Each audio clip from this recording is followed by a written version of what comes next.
Welcome home to USA Global TV and Radio, a place where dreams take flight, with authentic storytelling, diverse perspectives and meaningful conversations, where global stories unite and bridges are built beyond all borders. Discover world-class education, entertainment, hope and inspiration. Together, we're building bridges worldwide. Subscribe to our channel, USA Global TV. Download our app, USA Global TV. Be our guest or join our team. Visit usaglobaltv.com. Thanks to our founder and executive producer, Dr. Jacqueline Kerbeck. Music score by Yeffy Tang from Cloud Road Music.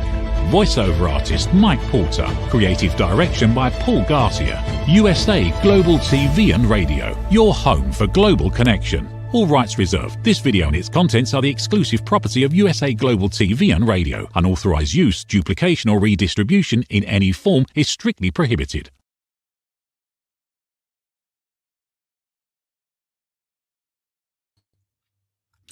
Good morning, good afternoon, good evening, and welcome home to USA Global TV and Radio, where today's show is Authentic Achievements. And I'm delighted that today we will be discussing leading with clarity, strategy, mentorship, and the power of better questions. And to join me in the dialogue of how we bring this to life for you, I'm going to be joined by the fabulous Matt Gillis. Matt is an executive leader who helps business owners and organizations streamline, easy for me to say, operations, maximize financial performance, and develop stronger leaders so they can achieve sustainable growth. Matt, please join us. Good morning. Thank you for having me, Kim. It's great to be here. Oh, it's a delight to have you. And I'm so looking forward to this conversation because it's so important, isn't it? There's so much that we talk about in how we can help evolve and grow. And we talk a lot about the advancements of technology and digitalization, but they all have a pull and a toll on one key role, isn't it? And that's leadership.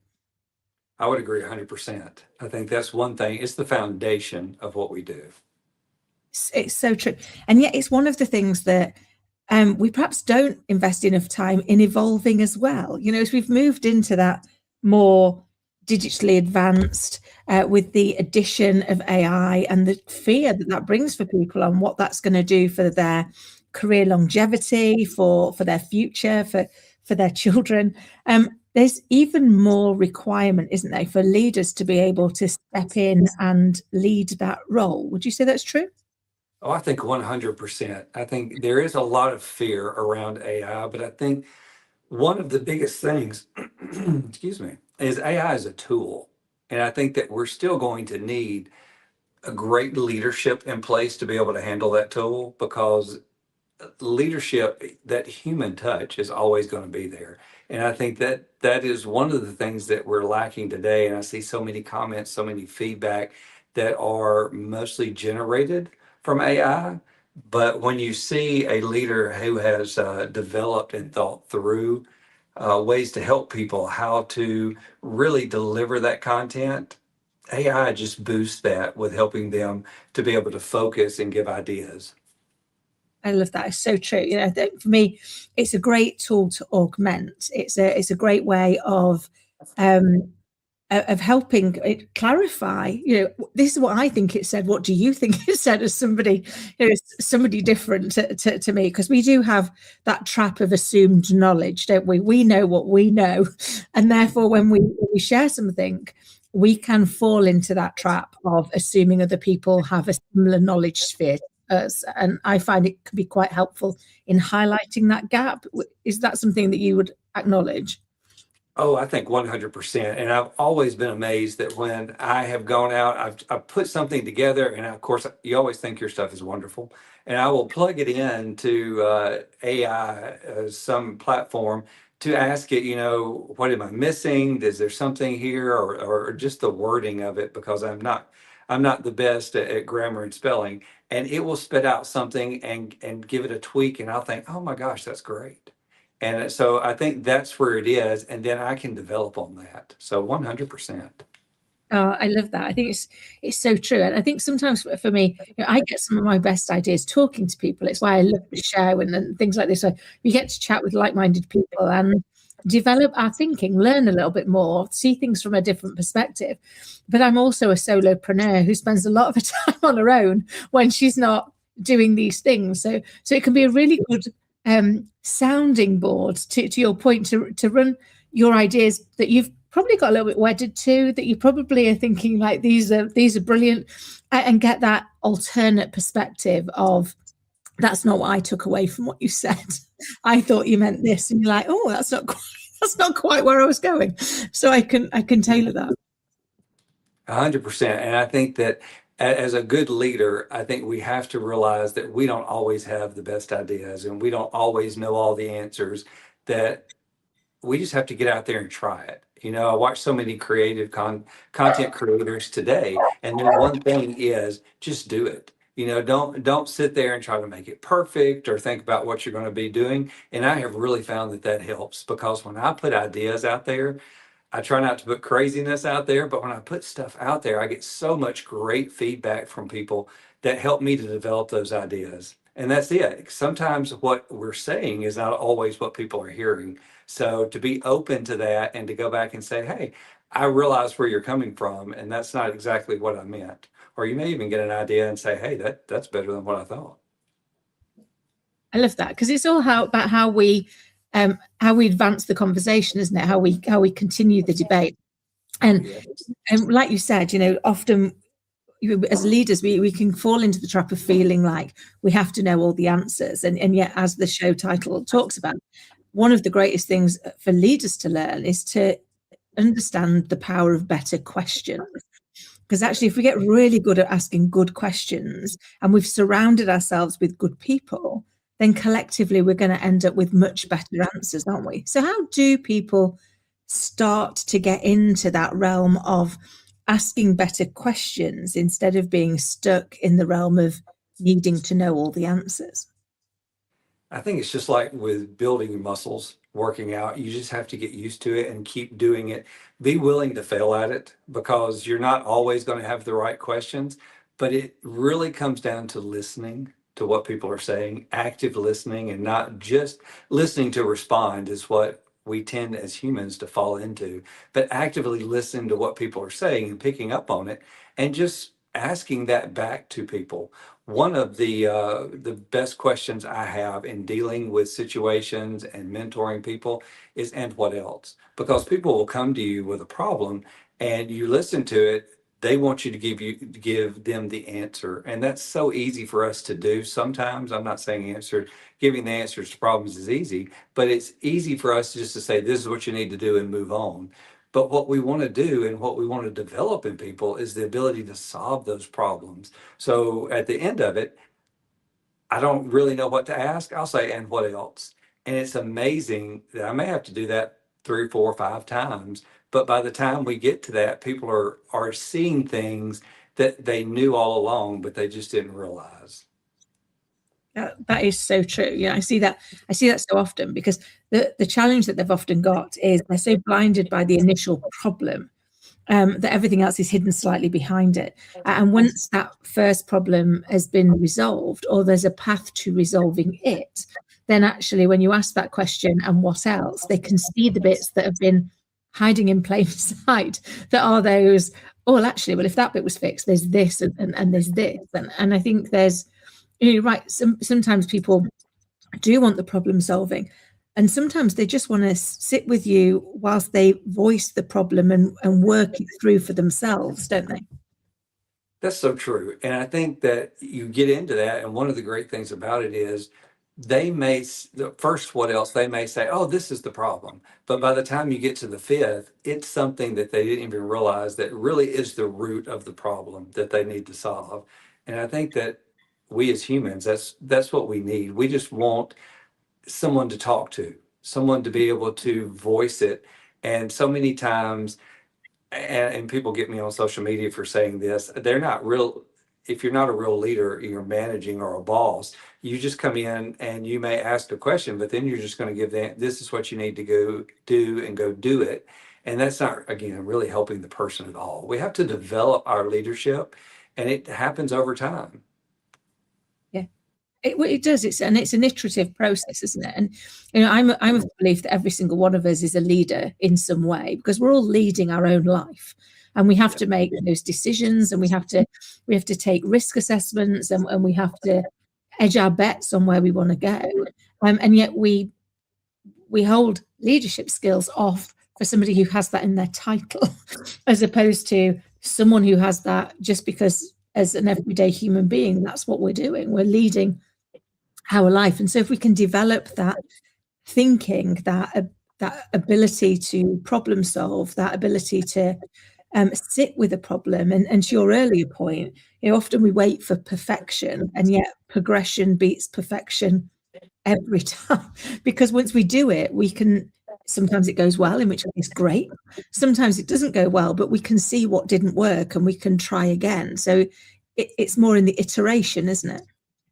That is it. And you can't look at it as failure. I mean, that's the first thing that people have to get out of their minds. Every time that you do something and it may not be great, you're learning from that and are able to do it better the next time, because you can go look at some of my social media and stuff out there, and especially in the beginning. And even now, I'll put stuff up and I'll think, well, that's just bad. I'll put it up anyway, and it will get more interaction than anything else I've done. So you never know what's going to connect with people.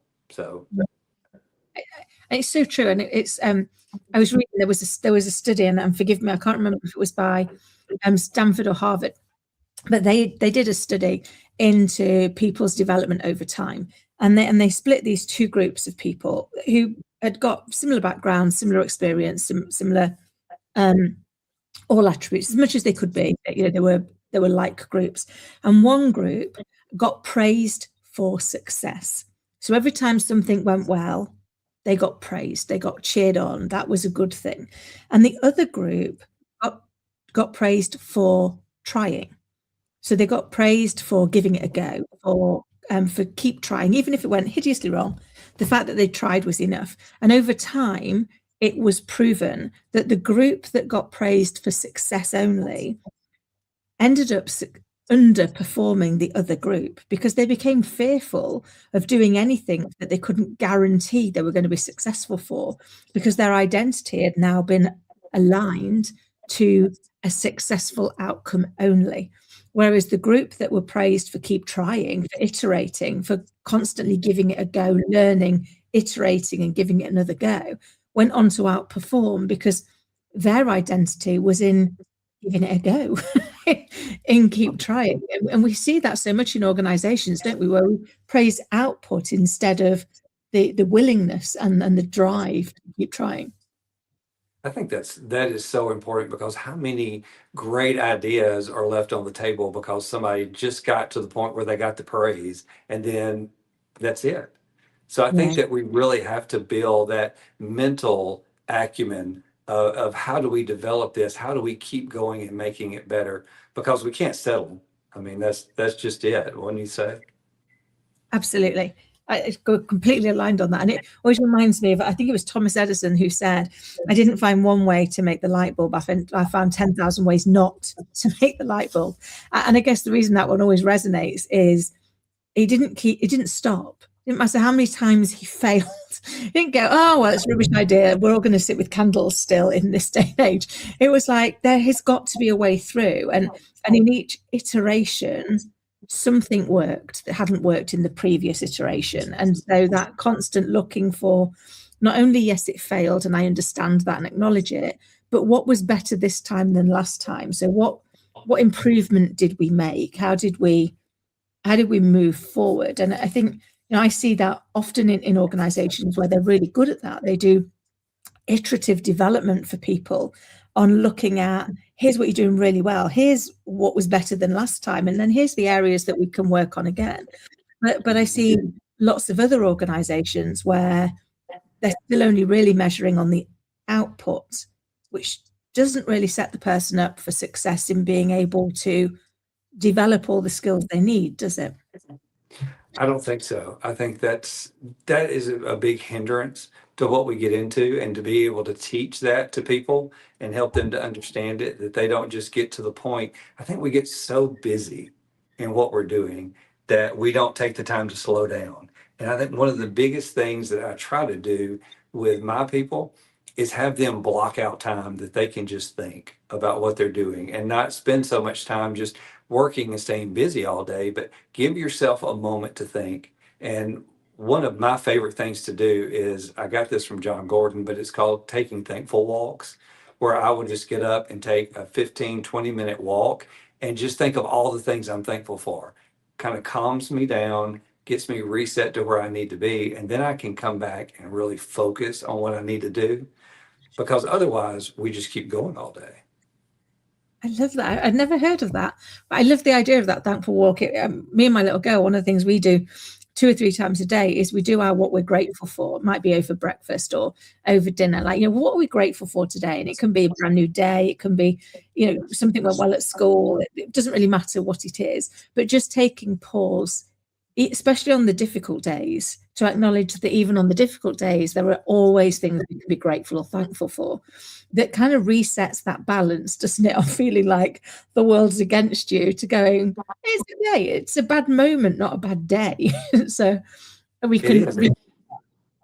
Don't we all need that though? I mean, we need that time to really kind of reset, because we get beat up enough all day long until it's great.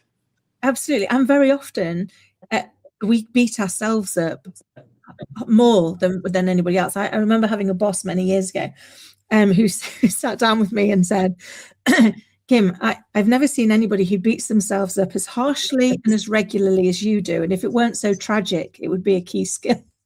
I remember sitting there and thinking, wow, now that's feedback. Yes.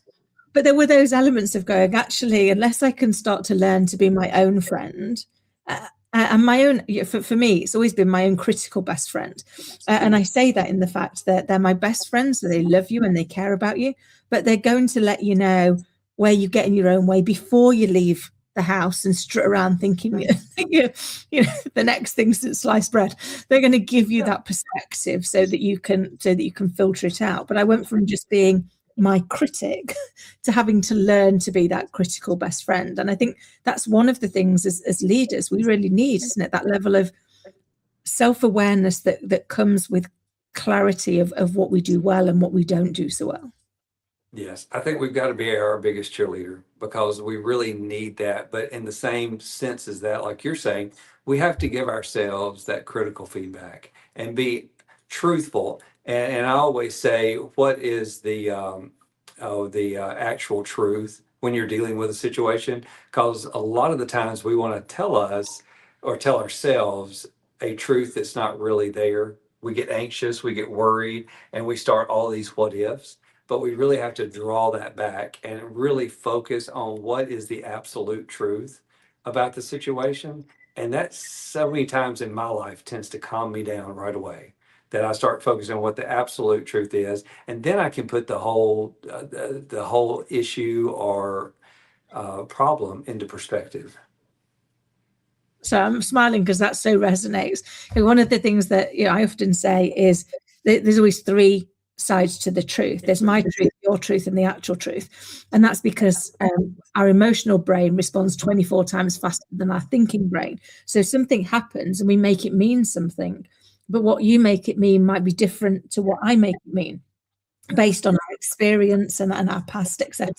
And so one of the questions I ask myself regularly is, what's actually happening and what am I making it mean? Because that just like zones me in on the fact that, oh yeah, I'm off over here and I've created a story that I'm now fully engaged in and I'm dealing with, instead of actually factually, this is what's really going on. This is what needs to be dealt with right now. And that part's just clouding your judgment. So I like that whole grounding ourselves to what's really going on, so that we can actually take the right action instead of being distracted by the stories that our brains are designed to create to fill the gap.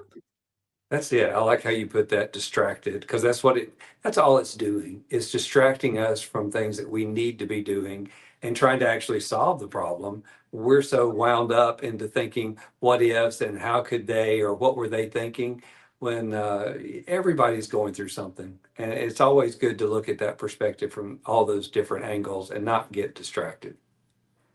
It's so true. And it's one of the reasons why, at the moment, one of the things I'm working on a lot is the power of curiosity. So, as children, we are born naturally curious. We have no judgment. We just are intrigued. What's this? What's that? What's the other? We've all probably been around that child that asks why 7 gazillion times. You're like, oh, just because it is. But we are born with that kind of like that curiosity, and then we get told that it's a bad thing. We should put that down, and that's like childish things. But when we look at something from a position of curiosity, we look at it without judgment. We look at it to seek to understand, to just go, oh, I wonder why you think that. I wonder what you can see I can't see. Instead of, well, you're wrong and I'm right. So let me tell you where that goes. And so I'd love to hear your thoughts on the importance of curiosity in leadership now and in the future.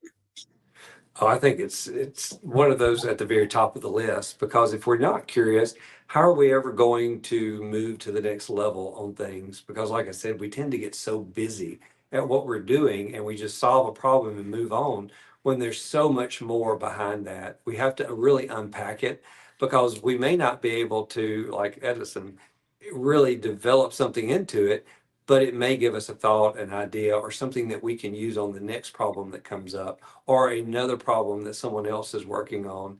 And I like what you said about judgment there and judging what's going on. And I have a great definition. I heard this years ago. The difference in judgment and love is judgment tells somebody they're doing something wrong and does nothing to help them, whereas love will tell somebody they're doing something wrong, but then come along beside them and try to fix it. And I think that's where that curiosity comes in. We have to really, lack of a better way to put it, is love our people and really come alongside of them and not just look at it as you're doing this wrong, but that yes, you are doing it in a way that's probably not right, but let me see if we can help you fix it, or how can we make this situation better, and breed that curiosity in other people. That is so true, and it really resonates with me that we need to come from a position of love and care, because people are trusting us with their career, with who they are, with kind of how they attach themselves. And I think, for me, I remember many years ago, and again, I love your thoughts on this. I was sat giving somebody, actually I was in an interdisciplinary, and I was trying to explain to this person what they needed to do differently, and they were not getting it at all. Miles off. And in the end, they were like, oh, I'm just going to sign it. And I was like, no, you can't do that. You can't do that because you don't understand why you're here. And so if you sign it, in a few weeks' time, we'll be back in here. And in a few more weeks' time, you're going to have no job and you don't understand what you need to do differently. And I tried so many ways of having the conversation. And then it suddenly hit me that we were having two very different conversations. So I was talking to the person about their impact, about how it transpired in the world, what they were doing, and the impact it had on the organization and the other people. They were talking about their intention, what they were trying to achieve, what they were trying to deliver. And so we were never going to be able to have a good conversation because we were having two very different conversations. And so I tried in that moment. I was like, okay, let's scrap everything we've said. Let's start again. Let me start with what I believe is your intention. What I believe you're trying to achieve is to be a good team player, all the things that I thought the person was. And they were not, yeah, that's me. Brilliant. That's what we want you to achieve. So that's great. So we're aligned on that. Can I now let you know some of the ways where you're getting in your own way from achieving that? And they were suddenly able to be open to the feedback of the things they were doing that was misaligned. But so often we are, as leaders, having different conversations with people, aren't we? Because we've not checked where they are to check that they are able to have the conversation we want. Does that resonate?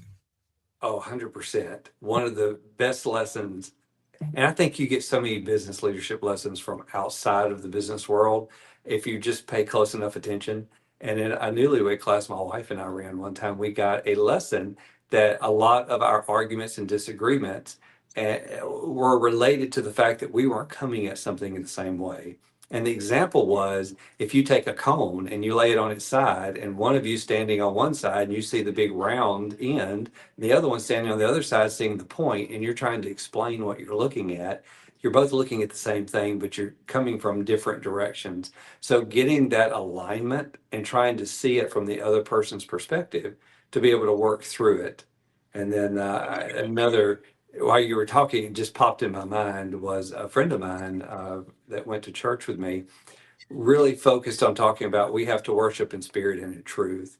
And I really got to thinking about that. And you said there's so much in the business world that we really, I think those intentions or the spirit, where we get caught up in what our intentions are and everything, but we miss the truth sometimes of what we need to hear. And we need that person to come along beside us and kind of weigh those things out, because I think it's like a river, and where the river is our intentions or our spirit and emotions, and those banks of the river are the truth. And if we don't have that truth there to guide that river, and that's kind of what our as leaders are doing with our people, then it's going to flood, it's going to destroy things, and we really need that balance in what we do. That's so true. I think balance is so important, isn't it? And for me, whenever things go out of kilter or go up, it's because they've gone out of balance. You suddenly think, why does this all suddenly feel so heavy or so hard? And it's because you realize actually you've fallen too far down one path and not kept that balance, not kept that perspective. But one of the other things that we want to talk about on the show, because we've talked a lot about problem solving, but which is great, because the one thing we know about life is it will give us the odd problem to solve. So I mean, that's good to have as a skill, because we're going to get plenty of opportunity to use it. But actually, one of the things I'd love to talk to you about, it is kind of like that self strategy. So yeah, when we're wanting to lead with clarity, and we're wanting to lead ourselves first and then our people, because we have to do both of those. How do we start to define the strategy that we want to apply to take on both of those leadership roles in duality? I think we have to, I think you brought this up a while ago, we have to constantly be looking and evaluating ourselves every day and seeing, where am I lacking? Where do I need to strengthen what I'm doing here? And to be able to come along and build some systems in place to help our people. Because you're right, there are always going to be problems, there are always going to be things like that. But if we're not taking some time every day to be building and talking to our people outside of problems, they're going to get to the point too where they see you coming and think, oh, there's a problem. So we want to really be able to focus on how do we develop our people, and we're all busy. I think that's what I hear mostly from people I talk with and other coaches is, I'm so busy. When am I going to have time to sit down and go over the positive things or develop my people? That's when I think we have to build those in to what we're doing every day. We're in the break room, or we're in finishing up a meeting and about to leave. Take that time to really add something to those conversations and try to help people. We don't have to sit down for an hour-long meeting with somebody and talk through it, because a lot of the times we don't have the time and they don't have the time for that. And that's going to create another problem for them when they see you coming. So I think if we can incorporate those into the moments during our day, which is not always easy at first, but again, with anything you do, once you get used to that, you're going to start seeing opportunities pop up everywhere. And I think once people understand that and realize that, they're going to be ready for those longer times that they can sit down and really go through things that aren't necessarily problems and issues, but how do I develop myself in this? What systems do I need to put in place? I always love to give people suggestions for books and things like that, that if I remember a book I've read or something I've done that can help them, because then on their own time they can do that, and it gives us a great opportunity to discuss some of the things that they read or they may have questions on. I love that. I love a good book, and I'm dreadful for giving those as recommendations, because I think they aid a conversation, don't they? They allow you to find a commonality and a discussion place. And I think when we've read that book that helped us, you want to be able to pass that on, don't you? You want to be able to say to somebody else, oh, do you know what? I read this the other day and I think it might be really useful, because it gave a different perspective. It allowed me to think of it in a different way. And I think your point of you're trying to find ways to bring it in, bring in that thinking time, that creativity time. Often we all say, oh, I've had thinking time put in my day, and actually, was it genuinely thinking time or was it problem solving time? Because we can fall into that trap of we're natural problem solvers, and therefore as long as I solved problems today, I did some thinking, whereas it's the creative thinking that sometimes is lacking, isn't it? I think so. I always like to give myself time. I don't necessarily think it's meditation, but time where I just clear my brain and try not to think about anything and just sit with myself for a little while. And I think that helps me get reset. And I'm not talking about an hour, whatever, but just maybe 10 minutes that I can just reset, try to clear out everything that it gives me a good starting point for creative thinking and not just like you said, problem solving, because we're wired that way, especially as leaders, to okay, always look at where's a problem, where's something I can solve. And I think more so as men too, and I know me as a husband, I love to listen to my wife, but then I try to give her, this is the solution. And I really worked on that over the last few years of where I don't do that. And again, that goes back to asking those questions and helping people solve their own problems or just listening to them as they work out those problems. That's such a great point, because I think we can, as leaders and as people, sometimes leap into that trying to solve the problem when actually the person might not want it solving. I've got a good friend who sometimes she'll ring me up and say, do me a favor, put me on speakerphone, get yourself a cup of tea and go out of the room for 5 minutes. I just need to run. And of course I never do leave her to that. But actually what she does in that moment is allow me to realize she doesn't want answers. She wants somebody to hold the space while she just gets it off her chest. Because then she'd probably come up with the answers on her own, or she might want to have your help getting the answers. But sometimes we don't ask what good would look like for that person, do we? You know, you're sharing this. Can I ask what would good look like for me to do? Do you want me to just listen? Do you want me to hold the space? Do you want me to give you any pointers?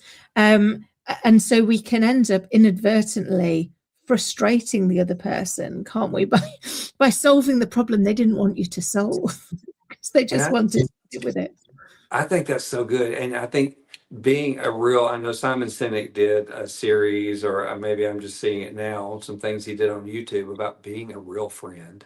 And I think that's it. And he just talks about different ways, just like you just said, not to solve problems, sit with somebody, ask them what they need at the time. And I was really touched by he said he had a friend had a parent that passed away, and that, everybody at that time is coming around you. They're asking, what can we do? All this stuff. He just said, every day at 10 o'clock, I'm going to call you. Don't answer if you don't want to. But when you're ready, I'll call and you can answer. And he said it was probably about 3-4 months, something like that, that the friend answered. But being there, I think, is so important. And I think it's so important in leadership is just being there for your people and what they need.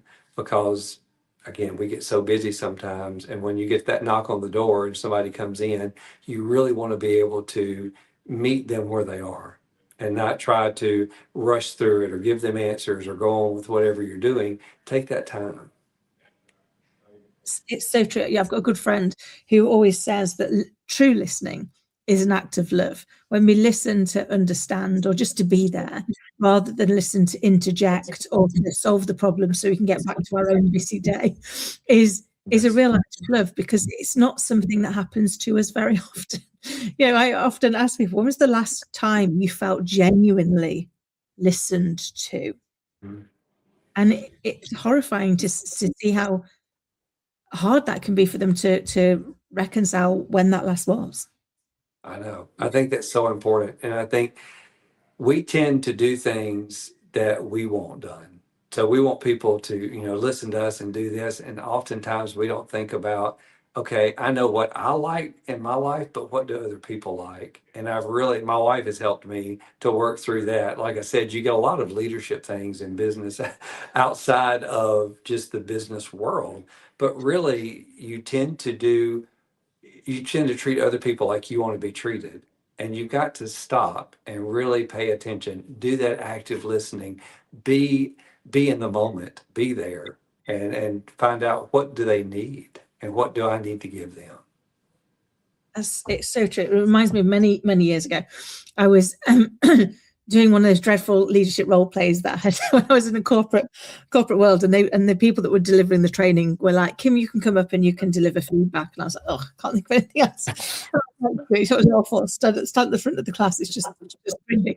But I remember before I started sitting down with the guy and saying, "Can I ask first, how do you prefer to receive your feedback?" Which I thought was a perfectly acceptable first question to ask. After all, it was his feedback, not my feedback. I mean, I was giving it, but it was for his benefit. And I remember he was absolutely floored. And he said, I've been doing this for 20 years. Nobody's ever asked me that question. And I went, oh, okay. He said, Yeah. what made you ask it? And I was like, well, it's your feedback. So there's no point me delivering it how I want to deliver it because it's not my feedback. If I want it to land for you, which is my reason for giving it to you, I need to understand how you best receive it. If not, this is just air. Just air and noise. We very often don't do that, do we? We don't take that step back and say, how can I best help you in this moment? How are you best to achieve this? I do. I agree with that so much because I think what we don't ask those questions and people don't ever think about that. He had probably never stopped to think, how do I want my feedback? We just plunge into it or we expect people to give us what we should hear or what we want to hear, or I don't know, but stopping to ask those questions, I really think gets people to thinking. And it also builds trust and respect with people because that's what you want on your team is to really feel people to feel like they're valued. And I think that's what that did was make him feel like he was valued and really get to a point where, wow, I never thought about that like that before. Or how do I want to get my feedback or how do I want to be rewarded even, so many times, oh, let's just throw something at somebody. Yeah, somebody wants a vacation day or somebody wants this, but do we really take the time to ask them, what do you want as a reward? Yeah. And actually, how do rewards work for you? Because some people love that like big recognition and standing up and being recognized in front of other people. Personally, I'd rather go and hide in a cupboard than have somebody do that to me. But if nobody, I don't get me wrong, I like the acknowledgement, but I like the acknowledgement privately, on the side, which feels about me. And for me, when I'm stood up there feeling awkward, that feels about everybody else. so, but until you ask the question, you can inadvertently, instead of making somebody feel good about themselves, because that's what you were trying to do, make them feel uncomfortable about it because of the way it was delivered. Yes. And we can do more damage that way because, if what we think we're doing to help somebody really could be hurting that situation a lot worse. And getting them to be able to come to us and tell us that at that point is probably not going to happen. But it is so good. I think we need to take more time to get to know people and to be able to do that. That's so true. Matt, I can't believe where the time's gone. We're literally at the end of the show, and that just flew. I feel like we've only just scratched the surface. But before we go, can you share with people how they can get in touch with you and who you help? Oh my gosh, there's so many different ways. Like I said, I try to help anybody in a leadership role, but not even necessarily in a leadership role. If you're in a place that you have questions, or I think, like you said, everybody's a leader. So if you're an employee that doesn't have aspirations to be a leader, you can help your leader be a better leader and help lead you better. So I am on LinkedIn, I'm on Facebook, Instagram. You can find me there either through searching Matt Gillis because I've tagged myself in so many different things there. So I would love to connect with you out there and to be able to help you. I post something every day, but at least 3 times a week, especially on LinkedIn, about different areas of leadership and how to be a better leader in those areas. So I would love to connect with people. Amazing. Matt, thank you so much for coming on and sharing your insight and your thoughts and your advice to us. It's been a delight to have you on the show. Thank you so much. Thank you. I appreciate it. And to everybody listening and watching, I hope you found today's episode to be as insightful and inspiring as I have. And until next time, take care. In a noisy world, true connection begins with listening. Elevated listening transforms every conversation in just 5 simple steps. Pause and breathe. Set your intention. Listen with curiosity. Reflect back. Agree on one next step. Join the Listening Mentor on Let's Finally Talk with Dr. Jacqueline Kerbeck, the Listening Mentor, where we help you find inner peace, one conversation at a time. Streaming every day. Let's Finally Talk TV show with Dr. Jacqueline Kerbeck, only here on USA, Global TV and Radio. Subscribe to our YouTube channels to watch and engage with all our content.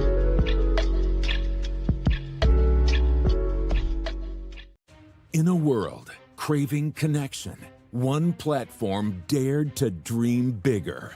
USA Global TV and Radio, a beacon for global voices, authentic storytelling, and elevated listening. Led by visionary Dr. Jacqueline Kerbeck, the journey from a spark to a global force is now captured in one inspiring book. Honored with YouTube's Silver Creator Award for surpassing 100,000 subscribers. Discover the evolution, the challenges, the triumphs, and the unstoppable spirit that created a global movement. Executive producer Dr. Jacqueline Kerbeck. Music score by Yeffy Tang. Creative director Paul Garcia. This video and its contents are the exclusive property of USA Global TV and Radio. Unauthorized use, duplication, or redistribution in any form is strictly prohibited.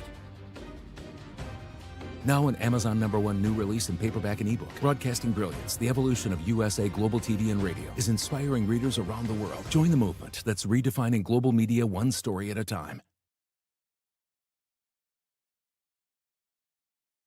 Thank you, viewers and listeners of USA Global TV and Radio, for joining us today. We're honored to have your time and attention as part of our global community. At USA Global TV and Radio, we believe in the power of authentic conversations, meaningful connections, and creating a world of possibilities together. Want to be part of something bigger? Join our team of elevated listeners at usaglobaltv.com, a space where your voice matters and your ability to listen transforms relationships. Stay connected with us across all our platforms for thought-provoking discussions, expert insights, and empowering stories. Subscribe to our channels at youtube.com/c/USA-Global-TV. Follow us on social media and explore the endless opportunities we're creating for growth, learning, and inspiration. Together, we're not just broadcasting, we're building bridges and changing lives one conversation at a time. For inquiries, contact us at info@usaglobaltv.com. Music by Johnny Dyes. Produced by Executive Producer and Director Dr. Jacqueline Kerbeck. Voiceover by Mike Porter. Creative Direction by Paul Garcia. All rights reserved. Copyright 2025. Visit usaglobaltv.com to view our full terms and conditions.